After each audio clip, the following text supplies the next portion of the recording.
The rocks will cry out.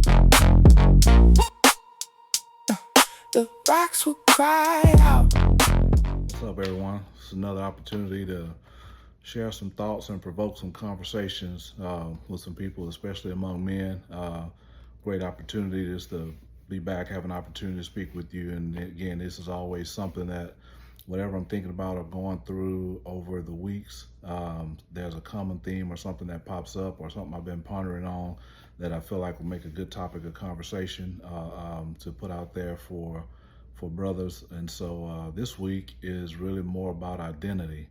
A lot of conversations around, who are you? What is your identity? When men are asked what is their identity or who they are, they often start describing to you what they do and where their value lies within their mind. So it brought up sort of the main idea of the day, which is what's your identity? I know what you do, and I know, but who are you apart from what you do and what you have and how other people see you? So again, there's a difference. The general idea here is there's a difference between what your identity is and what your function is.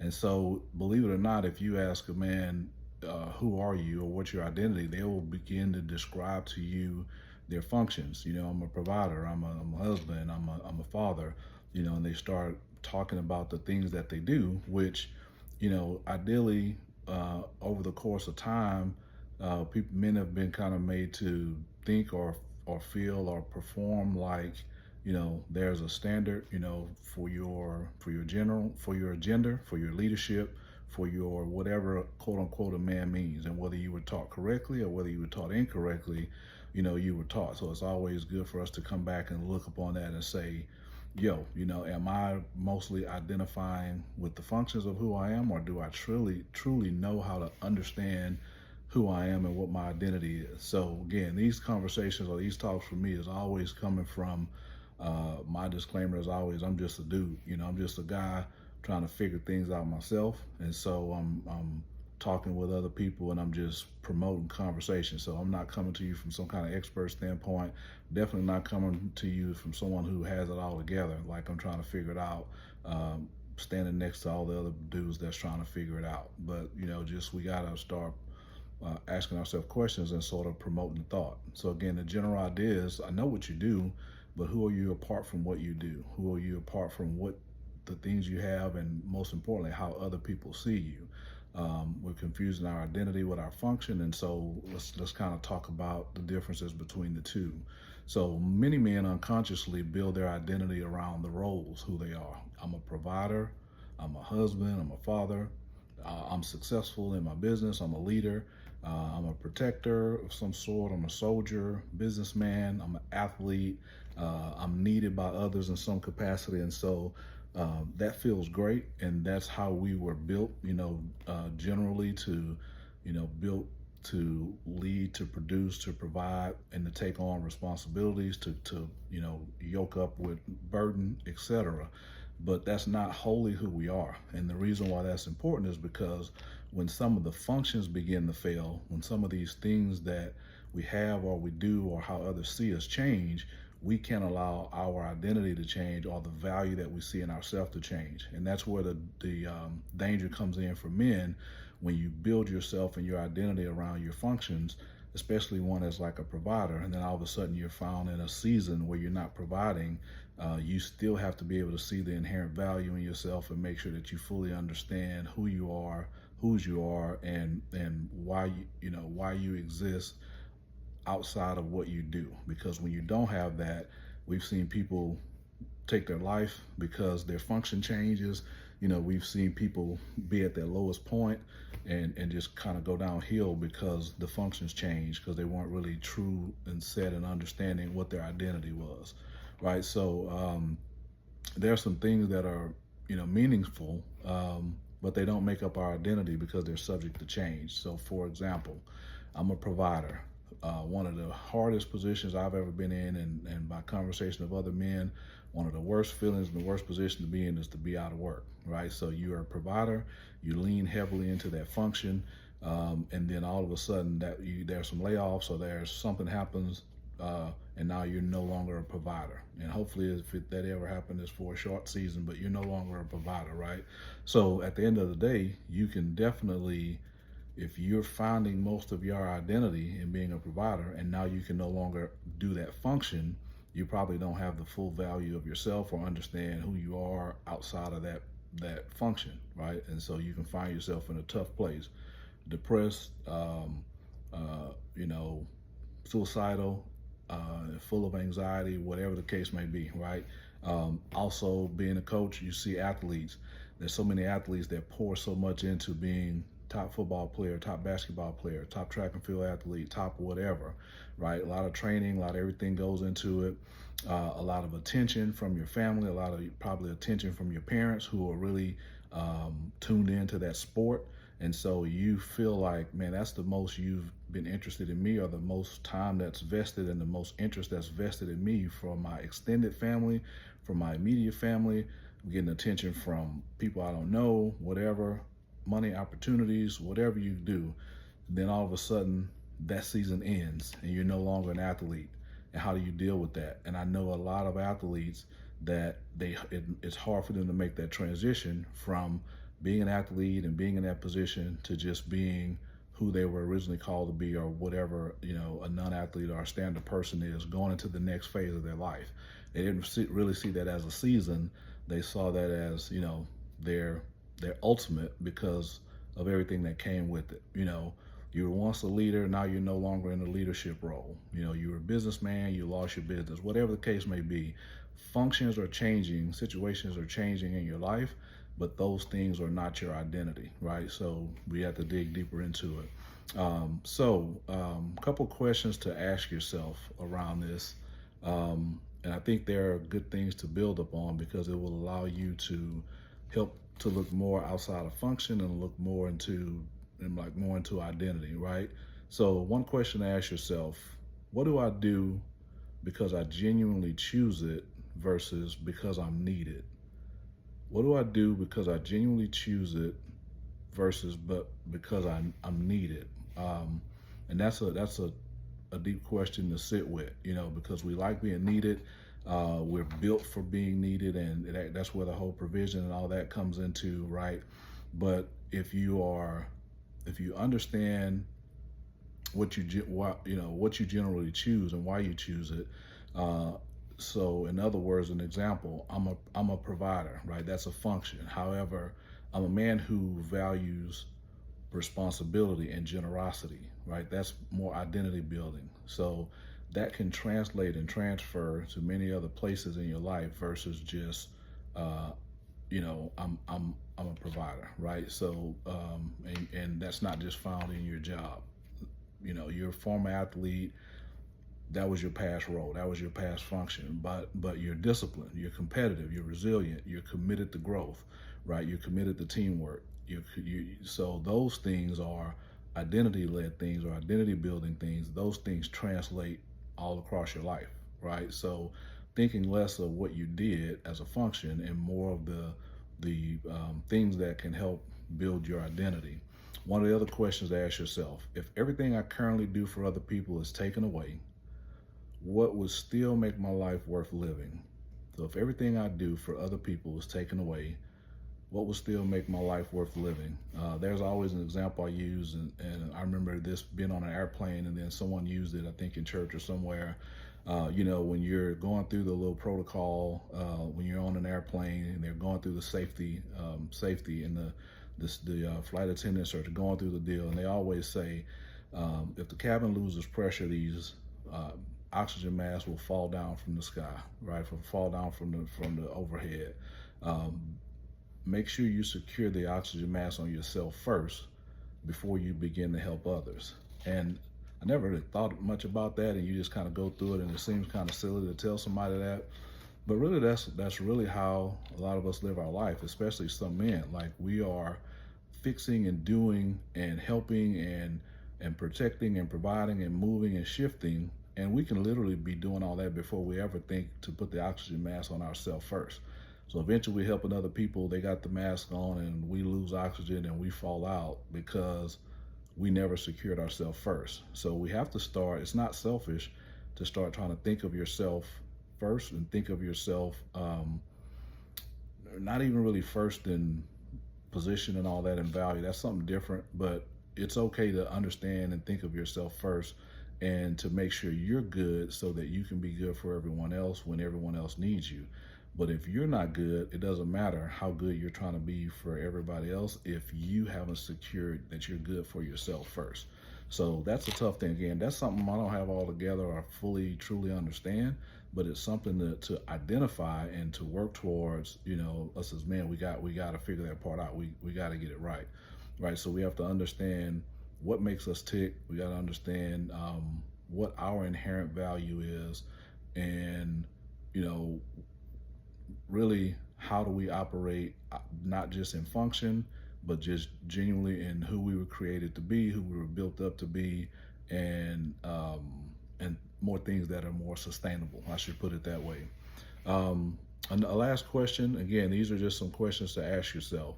If you believe your identity is found at the intersection of what you believe and what you value and what you choose, and what you're willing to sacrifice, the character will continue to develop where external titles will disappear.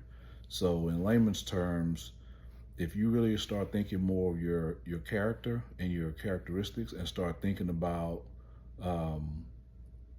not just about what you're willing to sacrifice for and what you're willing to bring to the table, but who you are at the core and why you were built for what you were built for. Again, it gets you more out of function and it gets you more into true identity building and just understanding who you are.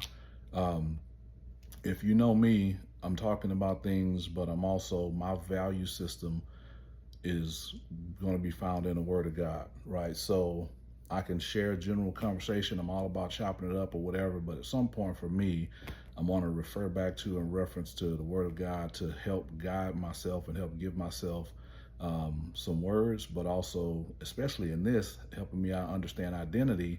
My identity is found in Him. So this is the place where if you're friends of mine or if you are whatever, you just like general conversation, but not necessarily the Word, this is probably where you can cut the video, because I'm always going to just give a little reference back to the Word and God and different things like that motivates me, and that's what my foundation. So you have the opportunity to choose or know or not know. As long as you have the opportunity, that's all that's important to me. How you choose is different. God is a gentleman. He'll just knock. He's not going to kick your door down. But for me, I'm going to reference this, so I want to make sure and give a couple things for those who are really thinking about this and maybe want to have some more inspiration and want to go to find out how do I dig deeper into this. So for us, when we're talking about image and identity, it all starts with Him, because He created us in His image, right? We're adopted into a relationship with God through His Son, and so His image was given to us, right? So a couple of scriptures that just help me start thinking down the path of identity, and then identity and image, are kind of interchangeable, right? So starting out in Genesis 1:27. Just as simple, God created humans in His image. God created humans in His image, giving every person inherent value and dignity. Giving every person inherent value and dignity, right? So before you ever had a job, before you was ever somebody's husband, before you was ever somebody's father, before you were whatever, before you were a coach, whoever, or whatever you were just created in the image of God.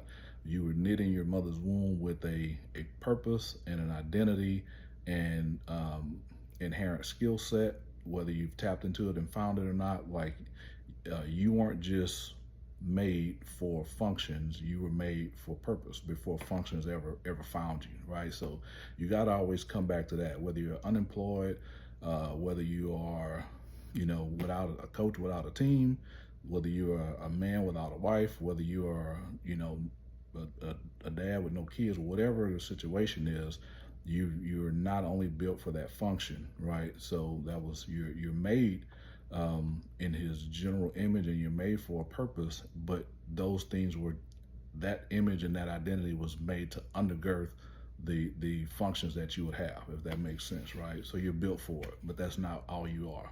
Another scripture, Psalms 139:14. general ideas, again, you're knit together specifically and purposefully in the womb by the Creator.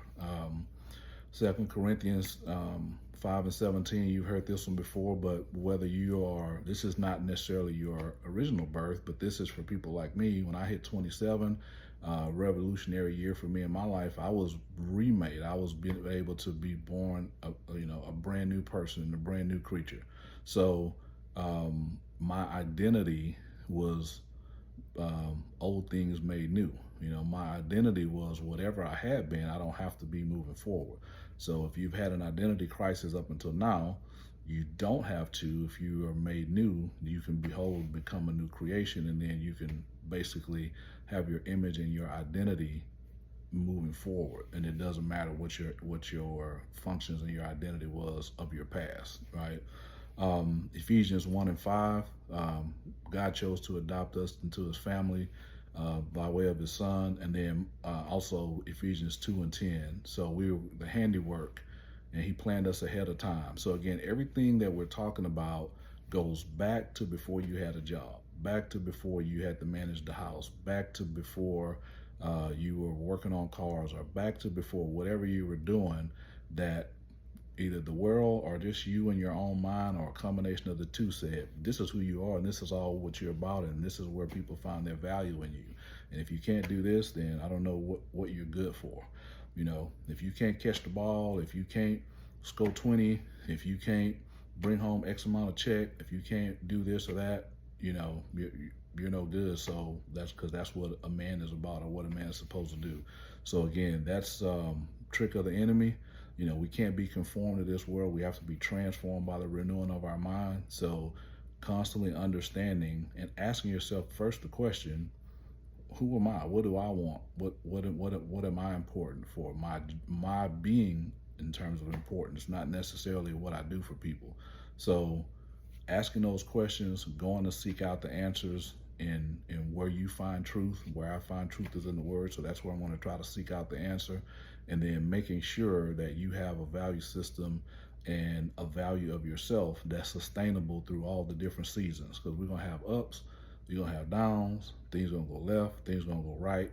But you never want to give up on yourself or be so down on yourself that you no longer find the value of yourself, which puts you in a dark mind state, and who knows what comes out of it. Some people have seen this example. I've done it before. Whatever, you take a $20 bill or a $100 bill.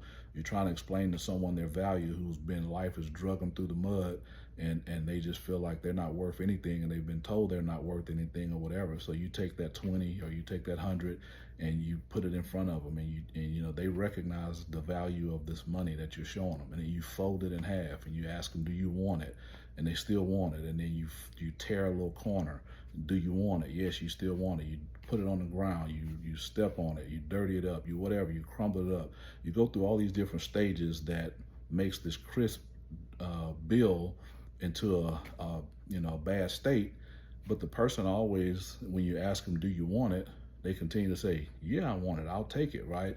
And then you ask them, why? Why do you want it? Why do you take it? Because they're like, well, it's still a $20 bill. And you're right. Even though it's been through folds, and it's been through steps, and it's been through mud, and it's been through all the stuff that you just put it through, it still holds its same inherent value. It's still $20, and it's where it's taken. And that's the way we are.